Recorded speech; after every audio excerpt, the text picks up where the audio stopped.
Namaso n'okubanga subscribinga n'okubanga otugoberera agange nze Waswa Emmanuel nsubira muli bulungi mwebale nnyo emirimu gye mukola matumiddeko ne mbabuuzaako mbalamusaako nnyo kyo ekigenda mu maaso ekiriwo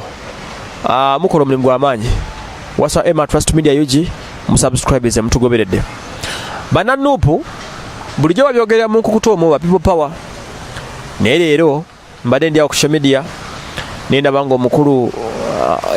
okubayirawo omubiri nannyini waaka Kazibwe Bashir mbazira nga abantu bamukasukira amajja amavundu ku internet awo nga bamugamba mbu yabavaamu bino bivuddeyo ate bivuddeyo nnyo olwaleero oluvannyuma okubanga ebifaananyi bye ebyokukyala kwe ebyokubanga yageze n'akyalako mu famire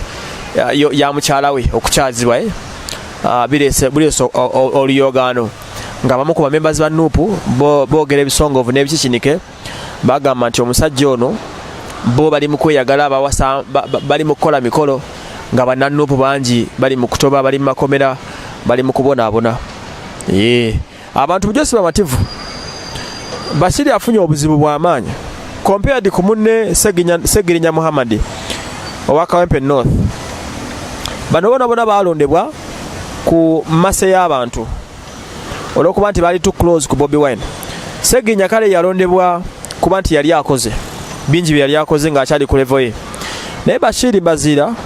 abantu bamulondala kuba nti yalina kaadi ya nuupu kyekisooka ekyokubiri olwokuba nti yalinga ku TV ne radio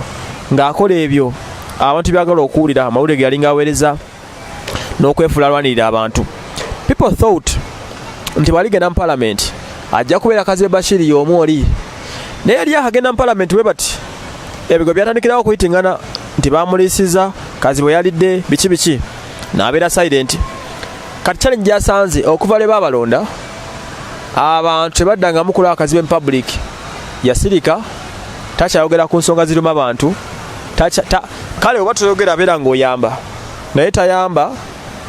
tebamulabako tanagula ambulance n'emu talina beyawadde covid relief tayogera ku nsonga ziruma abantu takyalabikira mu bivyo luli yalabikanga buli wamu bwebi we yabeeranga naye kati takyalabika onoonya Kazibwe Bashir Bazira n'akubula abantu bagamba mbu okuva yagenda mu parliament yabavaamu kati abantu banyiivu ate kasaba mulabye ng'akuba embaga akyala ne bagamba akasente kafaako aranso kafuna ali mu kweyagala abantu baffe bali mu makomera jjukira bannanuupu bangi nnyo bali mu makomera tebavangayo bakyalina ensonga zaabwe ne gavumenti ez'okumaliriza kati bano abali ebweru bagamba nti bwe balaba bannaabwe bano nga bali mu kweyagala bano abalaba bagizi bagamba tekiri feya abalwana entalo nga muli mu biseera byakalulu mwabavaako dda mulaba balabe temukyabafaako oba okitegedde kati Kazibwe y'omu ku abali mu hotspot era singa tukeera ku makya ne wabawo something wrong in the parliament katogambe ekisanja nekiggwera wano Kazibwe n'ageza dda mu bantu mbwavuganya tayinza kuwangula kalulu ebintu byatakoze ate muno wa Kawempe North byali mu kukola Segirinya myezi esatu gisoose ennaku 10 asobodde okuba nga azimba eddwaliro lya Kawempe North yayita Segibox gyabadde agabiramu ssente aguza ambulance 2